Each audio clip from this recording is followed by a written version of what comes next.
Josh Retro Dad, it's been a crazy, crazy summer. I have not been doing a lot of content, as you can see. I want to apologize for that. We'll talk more about that after this. I've done a couple of these videos already. It's been a crazy, crazy summer. This is one thing that's been going on this summer. Collecting the Game Boy. I decided to go for a complete set. There's 505 games.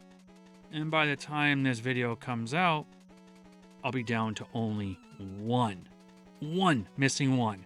And the plan is to find that at Portland Retro Gaming Expo. But that's a different subject for a different time. For now, you'll be seeing some content that's kind of old, but somewhat kind of new as well. I'm going to repackage the original Game Boy series, kind of a refresher course. So we're going to look at some of the mini reviews. I'll do probably about 2 of these videos. One thing that also stalled my content is a new mic. I had a Blue Yeti I've been using for years. I actually have 2 of these. They're okay, but they really reduce the decibels low, really low. I've been wanting to get a Shure mic for a while. Now, technically, I used to have a Shure mic way back in like 2017, 18. Don't know what happened to it. I used to use that mic for like ADR and other stuff.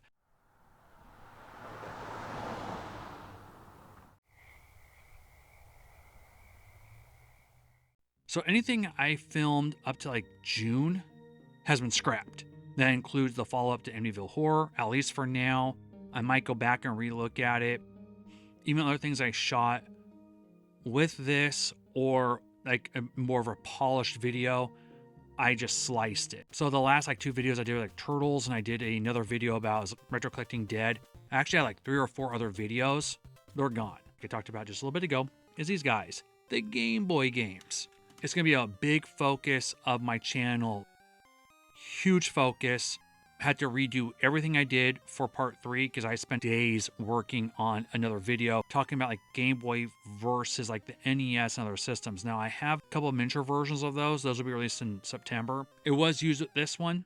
But yeah, this summer has been like heavily focused on the Game Boy. It's been a passion of mine. You'll see a video where I talk about like the 10 most difficult games to get for this system. I'm missing one. I'm not going to spoil what game that is till that video comes out. Talking about the Game Boy, my memories of Game Boy, all that. Before I get into the part 3 where I talk a little bit about the Game Boy versus like the NES versus Sega Genesis, TurboGrafx. Do I have one here? I don't think I have one here. Oh, well, I guess. I have one here.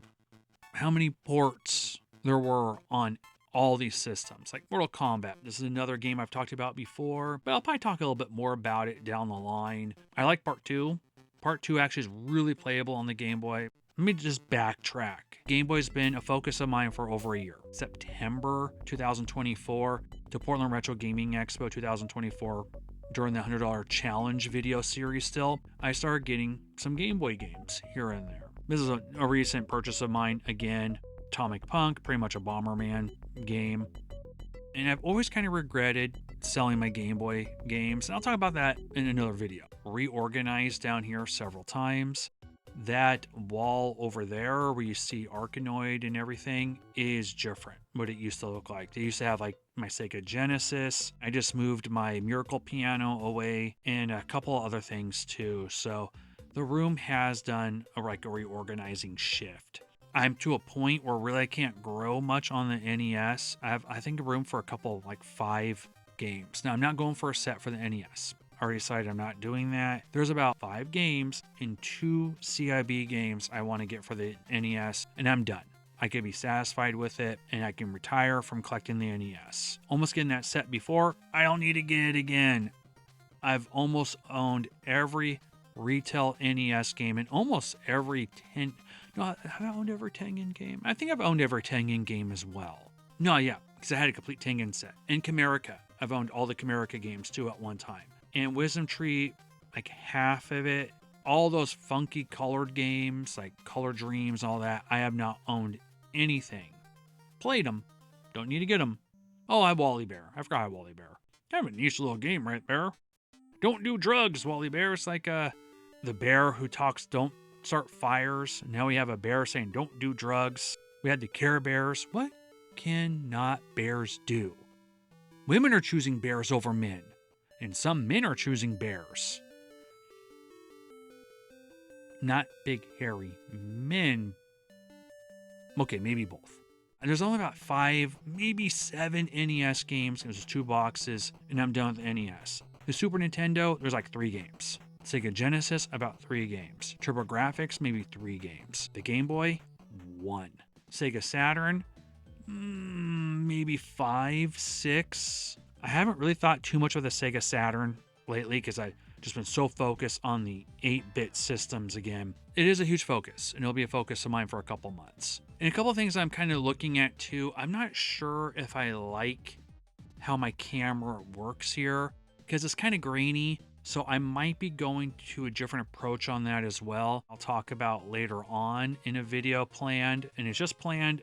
Things can change. I'll talk about regret of things I have sold. That's not video games. There's one thing I sold years ago, and it's been a big regret of mine, especially with my youngest son who's into the toy line now, and I'll talk about that in another video. A little sneak peek. Yeah, it's the 25th anniversary of So Wrong Entertainment, my production company.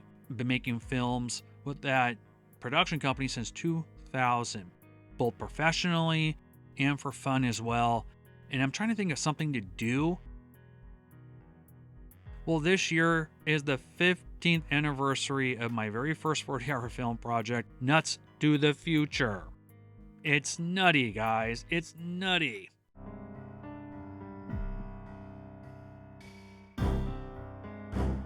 Got the Switch 2 this summer.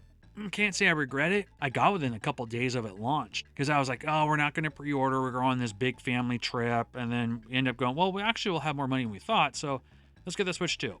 So I got it. My son and I played the heck out of Mario Kart World. It's okay. It's not what the system really should have sold itself on. Now, I love Donkey Kong Bonanza. I haven't played in a while. Co-op is really, really funky. Because yeah, my son and I fighting, who's going to be Donkey Kong? Who's going to be Pauline? There's some great things about Pauline, but is that aiming in it, it's wonky. But overall, I like the game. Do I regret getting the system? No, I play a Lunar collection on it. I haven't really played it outside of the 2 Switch 2 games and Lunar. There's some other games coming out too. Would I recommend it? It's an upgrade of the system. It's pretty much just a super powered Switch. They should have called it the Super Switch. I think that would have been ingenious if they would have did it. They didn't. It's just called the Switch 2. I don't regret it. And actually, I'll probably play some Donkey Kong Bonanza this weekend before I can't play for a while. It's been a summer of just collecting and just been busy. So many family events and spending time with the family and just doing stuff. Last summer, I worked diligently on the $100 challenge videos and other videos. I had so many videos in the can. I end up cutting content left and right. This year, it's like I cut the content because I wanted to experiment with a new mic and I wanted to experiment with different approaches. But I figured I haven't done this in a while to talk about what's kind of going on with me. I'm not sick. It has happened before. It's just I cut everything to do this new mic. Someone mentioned something on the Turtles video. I don't know if you're going to watch this video. It actually got me thinking because it actually bothered me. I'll admit that because it's something that's been bothering me too. I necessarily didn't like the audio with this. I did not. Look at my Game Boy series video, the reviews of Dr. Wily's Revenge through Mega Man 4. They all sound different and they were used with 3 different mics.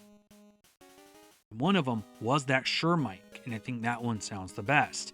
I think I did have a Yeti at the time on one of the other ones. So far, I've experimented with this mic once. I like the way it sounds. It's the professional mic a lot of people use for podcasting. Look out for my Game Boy stuff. I'm sorry, guys. I just haven't been around this summer. And I feel bad because I had a couple people that came to a couple of my garage sales and like, oh yeah, I have a YouTube channel, and they subbed to me, and all of a sudden my channel's like look like it's dead. I kind of abandoned TikTok at this time too. I have a bunch of stuff in the archive that are supposed to be released. Well, TikTok's changing, YouTube's changing, and this is Josh Retro Dad. It is coming out, more content. So long to the Yeti, and I'll be doing some like refresher courses for the Game Boy. So just stay tuned, guys. Have fun, go game. See you guys soon. If you like what you watch, please subscribe. Hit that bell notification. Get to know about what else I'm posting. Please sub. follow, like, comment, and see you later.